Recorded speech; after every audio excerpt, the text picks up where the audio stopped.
Hello everyone. आज के video में हम लोग क्लास 10 के एक्सरसाइज 9.1 के दो क्वेश्चन को देखेंगे, पहला और दूसरा। ठीक है, ये सीरीज अब जारी रहेगी। दो दो क्वेश्चन या तीन तीन क्वेश्चन करके हम लोग इस पूरा चैप्टर को 2 से 3 क्लास में ख़त्म कर लेंगे। ठीक है, तो बिना समय जाया किए हुए हम लोग अपने टॉपिक पे आते हैं। तो ये इसका पहला क्वेश्चन हम लोग के सामने ये है कि सर्कस का एक कलाकार एक लंबी डोरी पर, ठीक है, एक लंबी डोरी पर चढ़ रहा है जो अच्छी तरीके से तनी हुई है और भूमि पर सीधे लगे खंभे के शिखर से बंधा हुआ है। यदि भूमि अस्तर के साथ डोर द्वारा बनाया गया कोण जो है 30 डिग्री का हो तो खंभे की ऊंचाई ज्ञात कीजिए। समझ रहे हैं, ये आपका क्वेश्चन था, आपको इसके आंसर देने के लिए बताया जा रहा है। देखिए, सबसे पहले क्या कह रहा है, जो एक लंबी डोरी लगी हुई है, तो हम इसको इमेजिन करेंगे तो कैसा पिक्चर हो सकता है।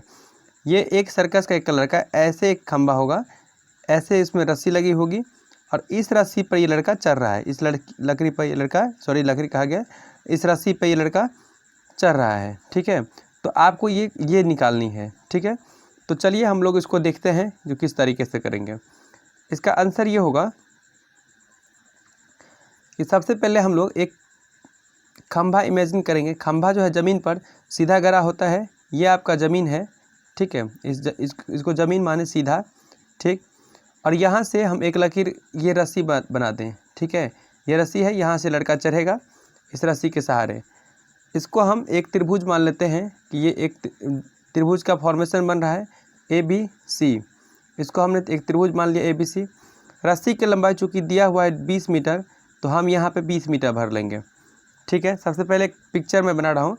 ठीक है, और यहाँ पे रस्सी की लंबाई तो लिख दिया मैंने, ये ज़मीन की दूरी है यहाँ से, समझ गए, और ये खंभे की ऊंचाई है, ये आपका खंभा है। क्या है ये? खंभा।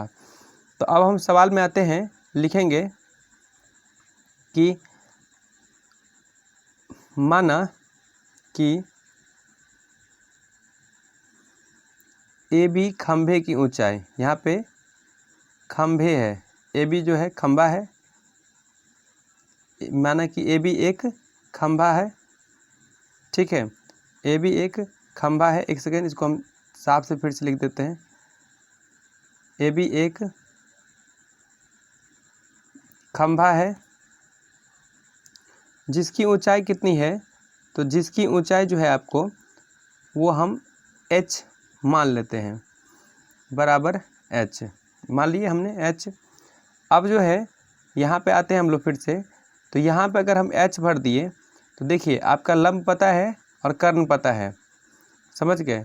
तो हम लंब और कर्ण का फॉर्मूला लगाएंगे और यहाँ पे ये भी दे रखा है उसमें कि यहाँ पे इसके कोण कितना बन रहा है, 30 डिग्री का बन रहा है। भूमि के साथ जो कोण बन रहा है वो 30 डिग्री का बन रहा है, तो यहाँ पे हम 30 डिग्री कर देंगे। और चूँकि लंब और कर्ण है तो लंब और कर्ण का हम लोग फार्मूला सोचेंगे कौन सा होता है।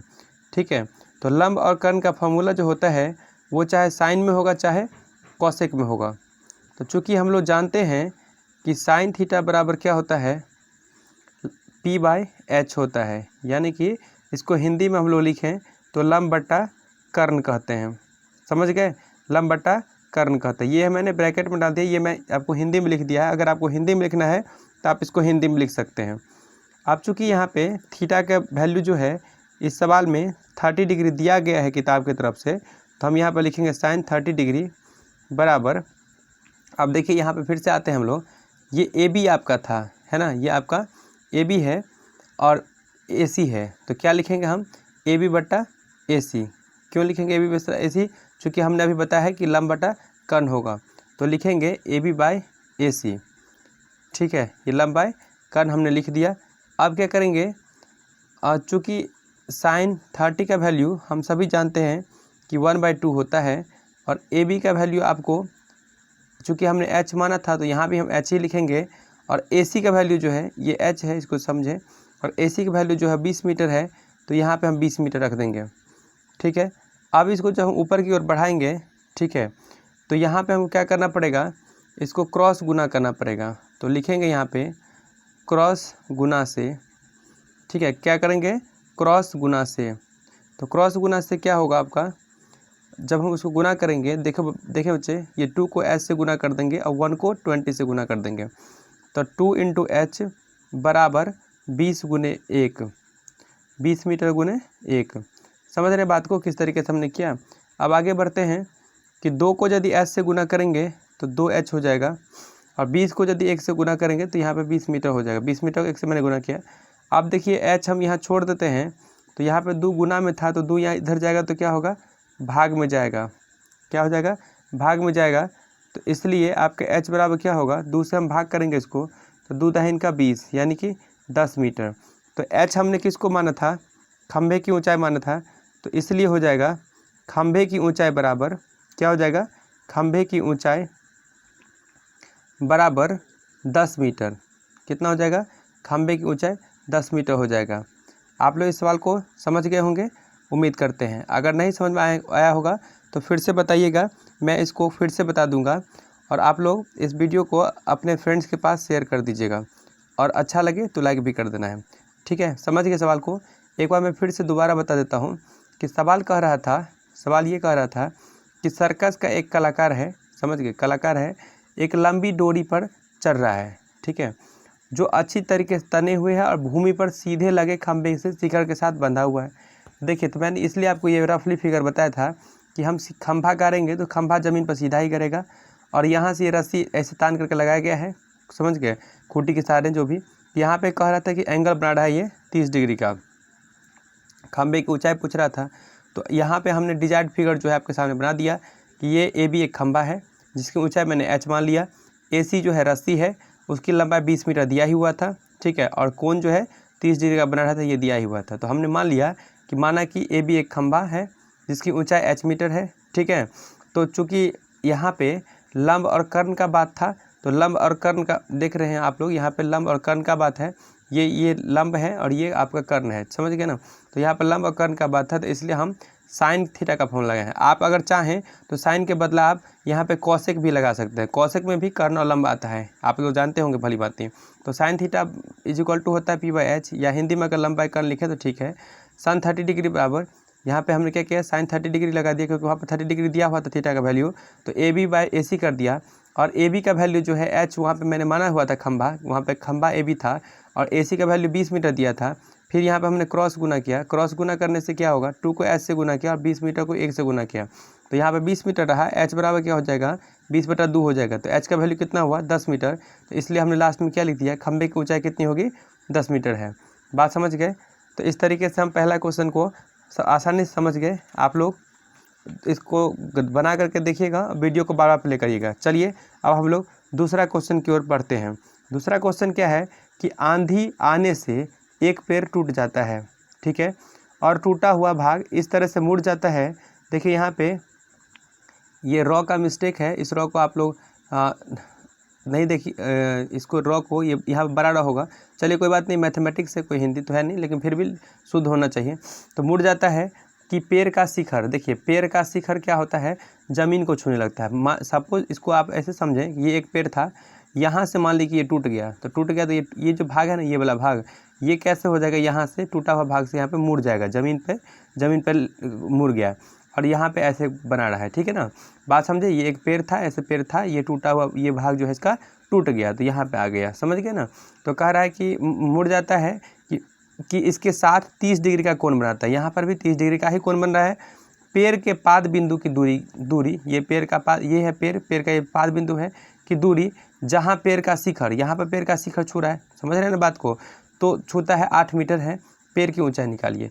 तो चलिए हम लोग इस सवाल को देखते हैं। देखिए सबसे पहले हम एक पेड़ बना रहे हैं, यहाँ पे एक पेड़ हो गया ये, और ये आपका ज़मीन है, बात समझ रहे हैं, ये ज़मीन है, यहाँ तक का पेड़ था, यहाँ से मान लीजिए कि यहाँ से आंधी के कारण पेड़ टूट गया, तो यहाँ आ गया ये टूटा हुआ भाग लटकेगा, समझ गए ना, टूटा हुआ भाग क्या होगा, लटकेगा। तो ये टूटने के बाद क्या हो जाएगा, यहाँ पे मोटा मोटी मान लीजिए, देखिए हमको मानना ही है, कोई इसको ये नहीं मान के चलिएगा, ये टूटा हुआ भाग यहाँ लटक गया, ठीक है ना, समझ गए। ये पेड़ पहले वहाँ तक की थी, यहाँ तक की ये पेड़ थी, ठीक है, ये टूट के यहाँ आ गई। अब क्या हो रहा है, तो कह रहा है कि ये ज़मीन के साथ जो है, इसको आप मान लें कि ABC और D जो भी आप उसको छोड़ दीजिए, उसको हम नहीं लेना है। तो यहाँ पे इसकी दूरी दे दिया है 8 मीटर, ठीक है। तो हम लोग अभी जो वास्तविक ऊंचाई जो है ना, अभी जो बचा हुआ है, उस ऊंचाई को हम लोग h मान लेंगे, ठीक है। तो सवाल को देखते हैं कि लिखेंगे कि माना कि ए बी जो कि टूटे पेड़ की ऊंचाई है,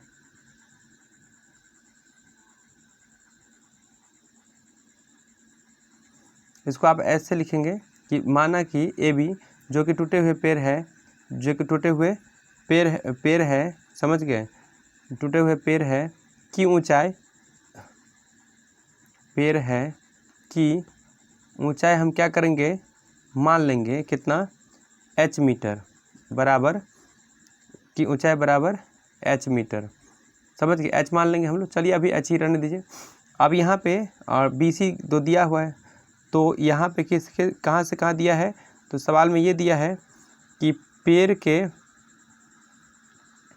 के पाद बिंदु से, पेड़ के पाद बिंदु से, है ना, पेड़ के पाद बिंदु से टूटे भाग की दूरी क्या दिया है, टूटे भाग की दूरी बराबर 8 मीटर। यहाँ पर आपको लिखना क्या है कि दिया है, यहाँ पर क्या लिखना है, दिया है पेड़ के पाद बिंदु से टूटे हुए भाग की दूरी बराबर 8 मीटर। तो सबसे पहले हम अभी इसकी हाइट निकालते हैं AC की, ठीक है।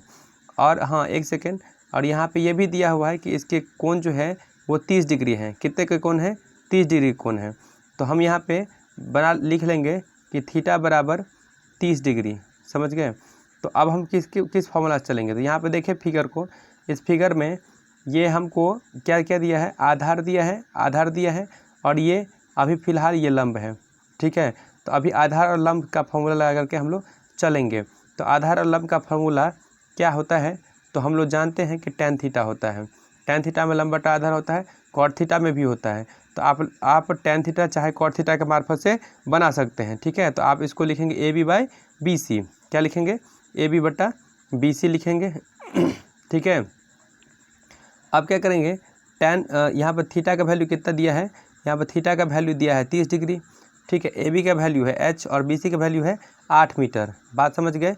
तो हम लोग क्या करेंगे, यहाँ पे tan 30 का वैल्यू कितना होता है, 1/√3 होता है, आप सबको अच्छी तरीके से पता होगा। और h का वैल्यू कितना है, तो सॉरी h तो कुछ नहीं है, वहीं पर दिया हुआ है और ये लिखा हुआ है 8 मीटर, ठीक है। अब यहाँ से आगे बढ़ते हैं, फिर से हमको क्रॉस गुना करना होगा यहाँ पे। तो यहाँ पर लिखेंगे क्रॉस गुना से हम क्या कर रहे हैं, देखिए कैसे गुना किया जाता है, इससे इसको गुना करें, इससे इसको गुना करें, ठीक है ना। तो √3 गुने h बराबर 8 मीटर गुने 1, समझ गए। अब आगे बढ़ते हैं, तो आगे क्या होगा, यहाँ पे √3 गुने h बराबर 8 मीटर। अब जब हम h यहाँ पर छोड़ देंगे तो 8 यहाँ √3 यहाँ पे गुना में है, तो √3 क्या हो जाएगा, भाग में चला जाएगा। जब √3 भाग में चला गया तो इसका हो जाएगा 8/√3। अब चूँकि आप 9th क्लास में परमेयकरण सीखे होंगे, हम इसका परमेयकरण कर लेंगे, ठीक है, समझ गए। तो ये कर लेंगे, या अभी नहीं भी करेंगे तो फिलहाल रहने दीजिए, फिर देखते हैं, अगर आगे सब सवाल नहीं मिलेगा तो हम परमेयकरण करेंगे, ठीक है। अभी फिलहाल यहाँ तक रहने दीजिए। अब चलिए फिर से हम उस फिगर पर चलते हैं वापस, जहाँ पे हम लोग आ रहे थे, ठीक है। हमने क्या देखा था, यहाँ पे हमने h निकाल लिया, लेकिन हमको यहाँ पे पेड़ की तो ये भी वास्तविक ऊंचाई नहीं हुई, ये तो अभी हमको अभी वाला हाइट है, हमको ये भी निकालना पड़ेगा, ये भी हमको निकालना पड़ेगा। क्यों निकालना पड़ेगा हमको, ये इसलिए निकालना पड़ेगा क्योंकि ये भी तो टूटा हुआ भाग है AC। तो AC को हम लोग x मान के चलेंगे, तो ये क्या कहते हैं, कर्ण और आधार से हमको बना के चलना पड़ेगा। किससे बना के चलना पड़ेगा, कर्ण और आधार से। तो चलिए हम लोग कर्ण और आधार का फॉर्मूला क्या होता है आप जानते होंगे भली भांति। तो हम लोग चलेंगे, जो माना कि AC बराबर x मीटर, ये AC जो हमने वो टूटा हुआ पेड़ जो झुक रहा है ना उसको मान लिए हैं। तो लिखेंगे यहाँ पे हमको आधार पता है और कर्ण निकालना है। तो आधार पता है और कर्ण निकालना है, तो cos थीटा लगता है, तो cos थीटा क्या हो जाएगा, आधार बटा कर्ण, ठीक है ना। यानी कि आधार यहाँ पे क्या है, BC है, ठीक है ना। पहले हम फॉर्मूला लिख लेते हैं, आधार बटा कर्ण, ठीक है, B/h लिख लिया मैंने, ठीक है ना। आगे क्या है, cos यहाँ पे 30 डिग्री ही होगा, आप सब जानते हैं। B को BC लिखा हुआ है और h को एच जो है यहाँ पे वो क्या है, एक्स है। ठीक है, अब चलिए आगे बढ़ते हैं हम लोग। cos 30 का वैल्यू कितना होता है वो आपको पहले भरना हो।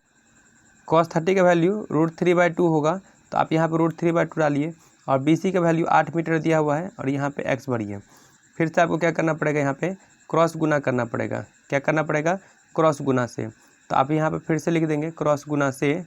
ठीक है, √3 गुने x बराबर 8 मीटर गुने 2। समझ रहे हैं बात को। आगे बढ़े तो x छोड़ देंगे तो 8 दूनी 16/√3 हो जाएगा। यहाँ पे हो गया आपका कितना हो गया, 16/√3।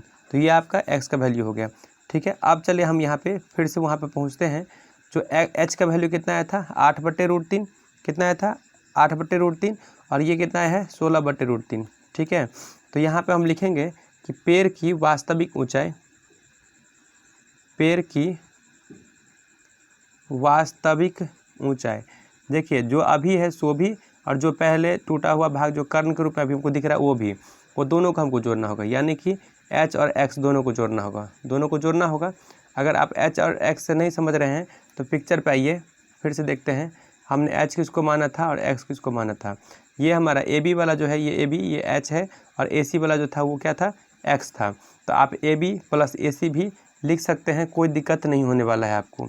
ठीक है, तो यहाँ पे हम AB + AC भी लिख सकते हैं। समझ गए। अगर आप ये नहीं चाहे लिखने के लिए तो इसको हटा देते हैं।